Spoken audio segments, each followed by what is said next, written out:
கைகேசி தன்னுடைய அணிகலங்களையெல்லாம் துறந்தாள். பெண் நலத்தையும் மறந்தாள். இளகிய உள்ளத்தை இரும்பாக மாற்றிக்கொண்டாள். சக்கரவர்த்தி மகனுடைய மகுடாபிஷேக விழாவை கைகேசிக்கு அறிவிக்கலாம் என்று வந்தார். மனைவியின் அலங்கோலத்தை கண்டு நடுங்கினார். பெண்மணி, உனக்கு என்ன சோகம்? ஏன் வருந்துகின்றாய்? உன்னை யாராவது நிந்தித்தார்களா? உன்னை இகழ்ந்தவர் இருந்தால் அவர்கள் 14 உலகத்தில் இருந்தாலும் அவர்கள் மணிமுடியை கொய்வேன். உனக்கு என்ன சோகம் என்று கேட்டார். அவள் எழுந்து கரங்களை ஏந்தி, பெருமானே, அன்று சம்பராசூர யுத்தத்திலே எனக்கு 2 வரங்கள் தருவதாக சொன்னீரே, அந்த வரங்களை இப்பொழுது தர வேண்டும் என்றாள். மன்னர் பெருமான் சிரித்தார். வீதியில போறவங்களுக்கெல்லாம் நான் வரம் கொடுக்கின்றேன், தாலி கட்டிய மனைவியை நான் தள்ளுவேனா? அது பழைய வரம், புதிய வரங்களே தருவேன் என்றார். இல்லை இல்லை, அந்த வரங்களை கொடுத்தால் போதும். என்ன வரம்? ஆய நல்வரம் 2இல் 1. என் மகன் 14 உலகங்களையும் அரசாள வேண்டும். சீதையின் கணவன் மரவுரியோடும் சடைமுடியோடும் 14 ஆண்டுகள் வனம் போக வேண்டும் என்று கேட்டாள். யார் கேட்டது? தீயவை யாவையினும் கொடிய தீயாள், கொடுமைக்கெல்லாம் கொடுமையானவள் கேட்டாள். ராமா என்று மன்னர் பெருமான் கீழே விழுந்து மூர்ச்சித்து விட்டார். ஆற்றுவாரும் தேற்றுவாரும் இல்லை. படுக்கை வீடு. தானாய் எழுந்தார். மேவி நிலத்தில் இருக்கும்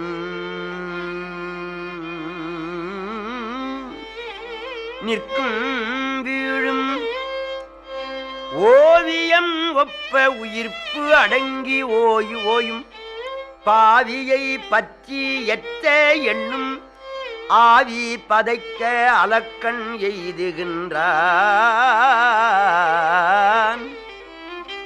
பெண்மணி, கௌசலை ராமனை பெற்றால் வளர்த்தது நீதானே. ராமன் சீதை திருமணம் முடிந்தவுடனே முதலாக உன் காலிலே விழுந்தானே. வளர்த்த மகனை வனவாசத்துக்கு அனுப்பலாமா? நான் போகின்ற காட்டுக்கு என் மகன் போவதா? யார் உன் மனத்தை கரைத்தார்கள்? கரைத்தால் கல்லும் கரையுமே என்று வேண்டினார். அவள் இரும்பு உள்ளத்தோடு, நீங்கள் அரிச்சந்திரனுடைய பேரன், சொன்ன சொல்லை தவறக்கூடாது, அரசாங்கத்திலே சொன்ன வார்த்தையை மாற்றக்கூடாது. பெருமானே, ராமன் கானகம் போக வேண்டும் என்று பிடிவாதம் செய்தாள். அவள் கால் மேல் விழுந்து, மன்னர் பெருமான், பெண்மணி, அப்படியே நான் வரங்கொடுத்தாலும் ராமனை பார்க்க பரதன் நல்லவன், அண்ணாயிருக்க தம்பி ஆளக்கூடாது என்று சொல்லுவான். ஆகவே பரதன் அரசு புரிய மாட்டான் என்றார். அந்த கவலை உனக்கு வேண்டாம், வரங்கொடுத்து போம்னாள். அப்படியானா ஒன்று செய், பரதன் நாடு ஆளட்டும், ராமன் அயோத்தியிலே இருந்தால் உனக்கு என்ன தீங்கு செய்வான்?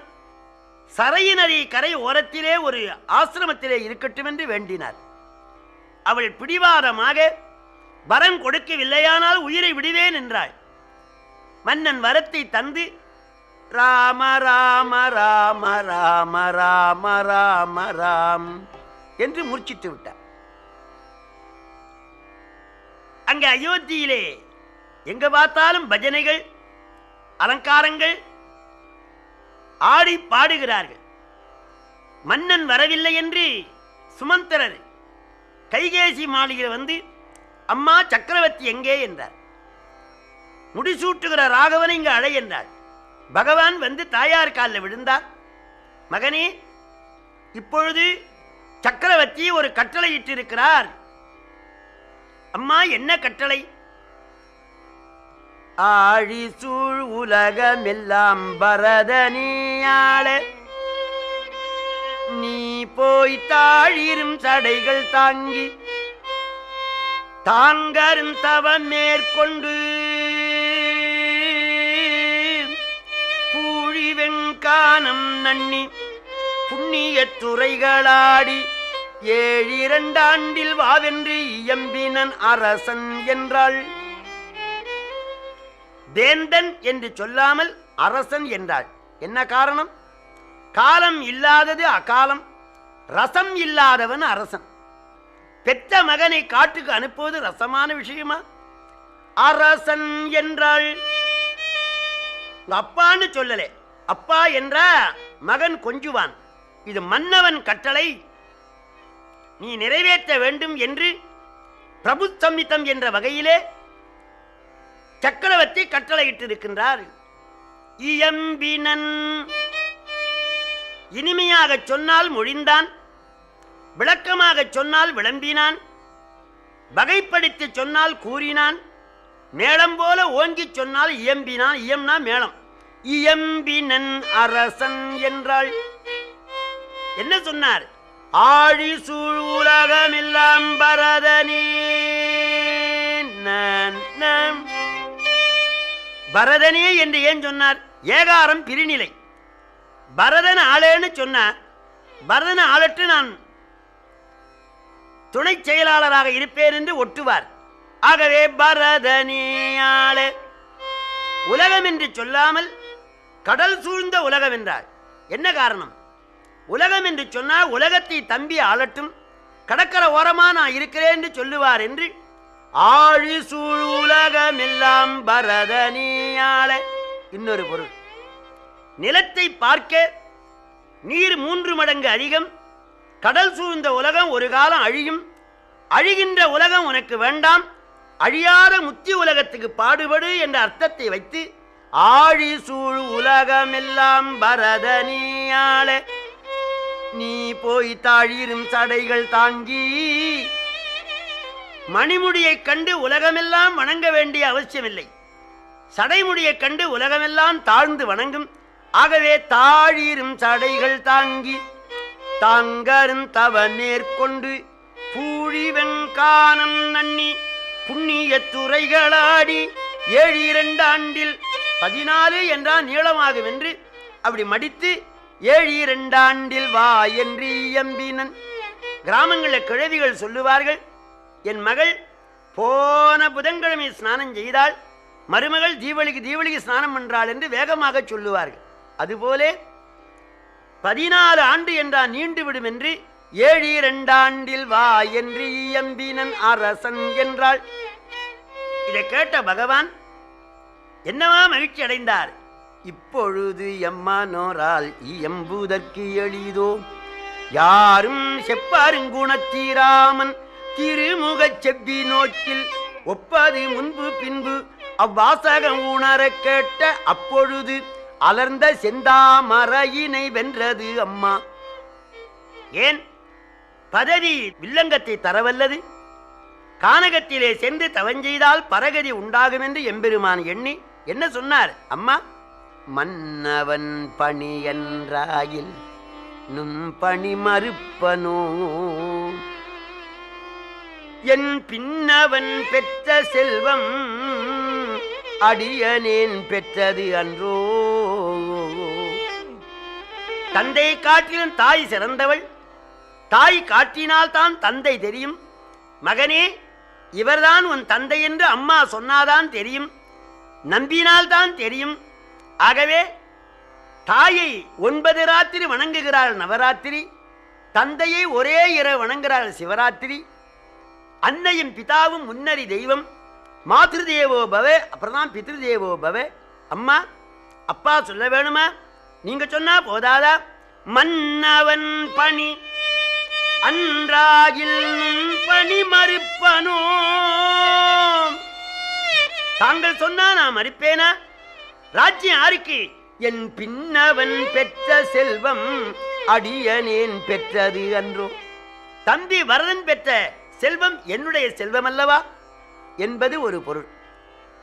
தகுந்தவர்கள் வீட்டிலே இன்னும் ஒரு வட்டமாக பித்தளையினால் எழுதியிருப்பார்கள், அவுட்டுன்னு போடுவார்கள். 2 பொருள் வருகிற மாதிரி கம்பர் சொன்னார். மன்னவன் பணி அன்றாகில் நும்பணி மறுப்பனோ. அப்பா சொல்ல வேண்டுமா?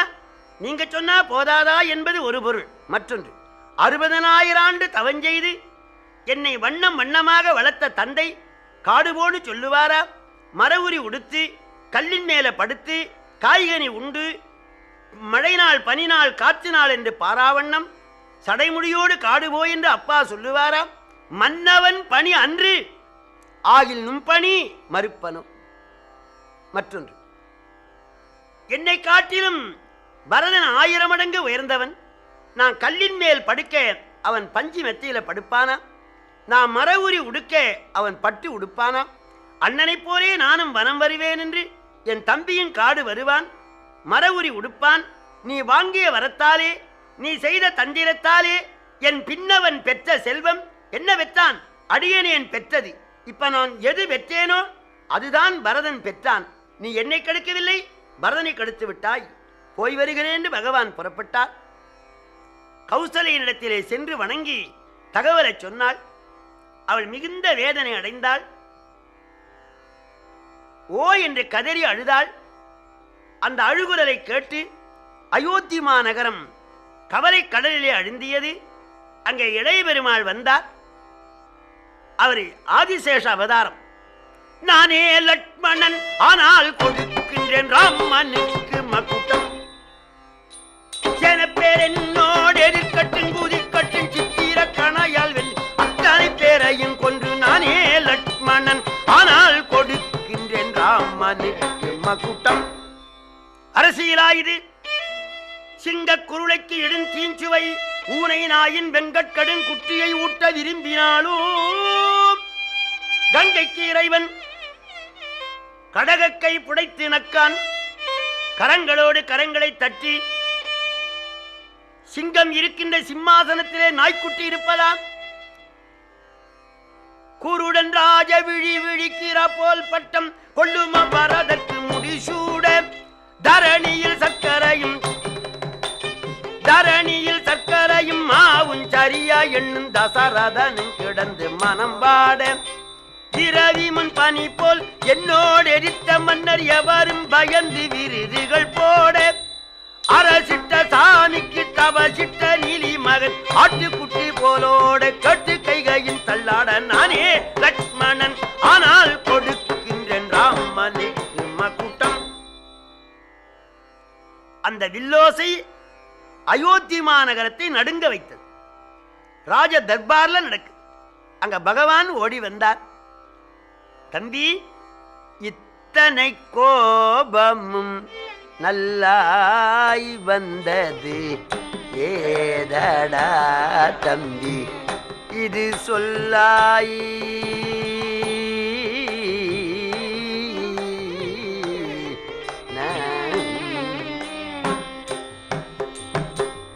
அந்த தர்பார்லே தத்துவமாம் உந்தன் புத்தி எல்லாம் வெள்ளை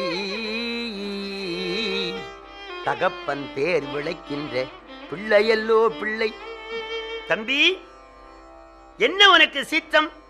அண்ணா, கைகேசி வரம் வாங்கினாளாம், சக்கரவர்த்தி வரம் கொடுத்தாராம், பரதன் ஆளப்போகிறானாம். புவிப்பாவை பரங்கட போர் உவந்தாரையெல்லாம் அவிப்பானும் அவித்தவரி ஆக்கையை அண்டம் முற்ற குவிப்பானும் நினக்கு மௌலி கவிப்பானும் நின்றனன். தேவரீருக்கு மகுடம் சூட்ட இருக்கின்றேன். அரசர்களையெல்லாம் கொல்லுவேன், வந்தவரை வெல்லுவேன். கொஞ்சம் சும்மா இருங்கள். தம்பி, இந்த மண்ணுக்கே சீற்றம் கிடையாது அயோத்தி. சீற்றம் விளையா நிலத்து உனக்கு எங்கன் விளைந்தது என்றான். சில ஊரிலே சில பொருள்கள் விளையாது, பூமியில குளிர்ச்சி இருக்காது. இந்த அயோத்தியிலே கோபம் விளையாது. நீ மனிதன், எவ்வாறு கோபம் வந்தது என்று கேட்டார். அண்ணா, 60,000 ரூபாயிலே ஒரு பெண்மணி வைர நெக்லஸ் செய்தாள். தம்பியின் திருமணத்துக்கு அணிந்து கொண்டாள். கணவனார் கேட்கிறார், ஏன் அணிந்து கொண்டாய்? இன்றுதான் அணியாமல் இந்த வைர அணிகலத்தை என்றுதான் அணிவேன் என்றால் அந்த மனைவி. அதுபோல தேவரீர் மகுடாபிஷேக விழாவுக்கு தடை வந்த பொழுது கோபமாயிருக்கிற பூணாரத்தை நான் பூணாமல் என்றுதான் பூண்பேன். விண்ணும் மண்ணும் தங்களுக்கு சொந்தம். அந்த கிழவன் இளைய தாரத்தின் முகத்தினாலே இளையாளுக்கு வரம் கொடுத்தான். அது வரமா? என் கழுத்தை அறுக்கின்ற அறம். கொஞ்ச நேரம் இருங்கள் என்றார். தம்பி, நன்றாக சிந்தித்துப்பார். நதியிலே தீர்த்தம் இல்லையானால் அது நதி தப்பல்ல, மழை தப்பு. நதியின் பிழையன்று நறும்புனல் இன்மை, அத்தே பதியின் பிழையன்று பயந்து நம்மை புறந்தாள் மதியின் பிழையன்று மகன் பிழையன்று மைந்தா விதியின் பிழை இதற்கென்னை வெகுண்டது என்றான். எல்லாம் விதியின் பிழையினார். என்ன விதி? பகவானோ தெய்வம், பரமாத்மா, வைகுண்டவாசன், அவருக்கு ஏது விதி? ராவணன் செய்த விதியின் பிழை. அந்த விதி என்பது ராவணனை குறி. அண்ணா, விதி விதி என்று மதியிழக்கிறவன் நான் அல்ல, விதிக்கும் விதி காண்பேன். தம்பி, வேதம் படித்த வாயினாலே விதி இல்லை என்று சொல்லலாமா? மறைந்த நாவால் பேசுகின்றாய். சீற்றத்தினாலே உனக்கு தெளிவு இல்லை. என்னை கானகம் போகச் சொன்னவர் தந்தை. தந்தை வார்த்தை நான் கேட்பேன். எனக்கு தசரதன் தந்தை இல்லை. உலகங்களை எல்லாம் அழிப்பேன். தம்பி, உனக்கு அப்பா யாரு? அம்மா, அப்பா, தெய்வம் எல்லாம் தாங்கள் தான். ரொம்ப சரி. உன் உரிமையிலே நான் கை வைக்கவில்லை. உனக்கு அப்பா நான். ஆனா என் உரிமையிலே நீ கை வைக்காதே. எனக்கு அப்பா தசரது. என் தந்தை வார்த்தையை நான் கேட்பேன். உனக்கு அப்பா நான், என் வார்த்தையை நீ கேளுன. அப்படி சொன்னவன் யாரு? தென் சொல் கடந்து வட சொல் கடற்கு எல்லை தேர்ந்தான். சீத்தன் தணிந்தார். ராமரும் லட்சுமணரும் சுமித்திரனுடைய வீட்டுக்கு போனார்கள். நிகழ்ந்த நிகழ்ச்சியை அறிந்து அவள் வருந்தினாள். அப்போது கைகேசி மரவுரி கொடுத்து அனுப்பினாள். பட்டாடையை அவிழ்த்து மரவுரி புனைந்தார் பகவான். இதை பார்த்தாள் சுமித்திரை. கண்ணீர் வடித்தாள், உள்ளன் துடித்தாள். மரவுரி கொண்டு வந்து இளையவன் கையில கொடுத்து, இந்த மரவுரி அந்த வனத்தில் கொண்டு ஏகுடன் இதன் வார்த்தை லட்சுமணா லட்சுமணா லட்சுமணா அந்த வார்த்தையே மந்திரமாய் அண்ணன் அடி பூஜை செய்யடா லட்சுமணா.